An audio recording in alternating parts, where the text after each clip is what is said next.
4 signs. Someone is extremely jealous of you. Wonder. Ever felt the silent weight when you walk into a room? A tension so sharp it cuts deeper than words? That's not your imagination. It's jealousy, hiding in plain sight. 0. What if I told you that the biggest threats to your growth don't shout? They whisper, they smile, they blend in. Spotting them could mean the difference between soaring or stumbling. 0. Imagine fighting a battle where your opponent won't show their face.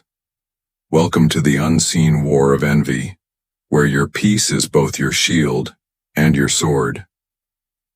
0. They won't confess it. They won't say it aloud, but they show it. In every glance that lingers too long, in every awkward silence that weighs heavier when you arrive. When someone is extremely jealous of you, they don't wield swords. They corrode slowly, quietly. For those of us walking the disciplined path, recognizing these signs isn't about revenge, it's about rising above. 5. Jealousy is the tool of the weak, not to conquer, but to corrode. It's not about engaging, it's about mastering oneself so completely that envy cannot even scratch the surface. When envy tries to burn, we remain fireproof. Here are the 4 unmissable signs that someone is deeply jealous, not for judgment, but for wisdom. At first, they celebrate you, but only when you fail. Notice the ones who lean in just a little closer when you stumble. Their comfort seems sweet, but beneath it, there's a strange satisfaction. They are louder in your moments of weakness than they are in your triumphs. Your progress casts a harsh light on their stagnation. Your strength reminds them of their inertia, and when you slip, it reassures them, making them feel momentarily superior. But pity them, don't hate them. For only a deeply dissatisfied soul finds joy in the fall of another. We mustn't drink from the poisoned cup of petty revenge. We drink from the well of self-mastery. 0. Second, they criticize the fire they cannot tame. Jealousy rarely attacks directly.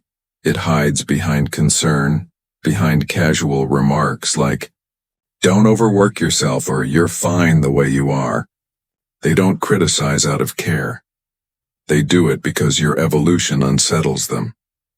Your growth exposes their refusal to change. Your silence shames them more than any words could. But we don't dim our fire to soothe those who fear the light. We don't explain ourselves to those who are committed to misunderstanding us. Let them label it arrogance or obsession.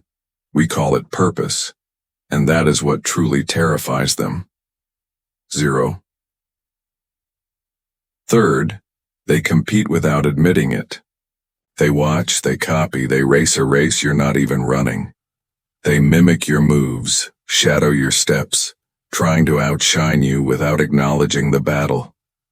But remember, we do not compete with others.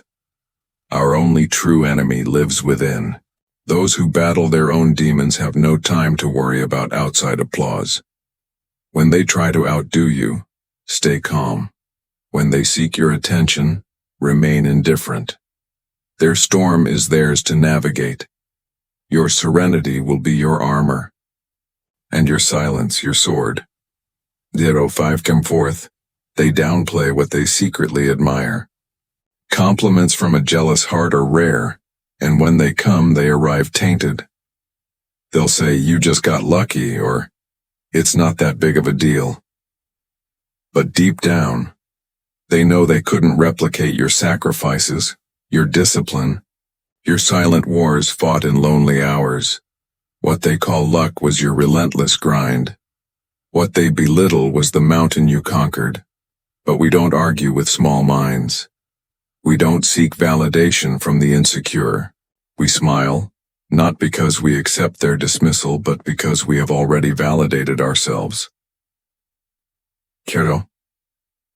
We remember the battles we fought, the scars we earned, and the glory we chased, not for applause, but because the journey demanded it, and that, no matter how much they pretend otherwise, is something they could never diminish.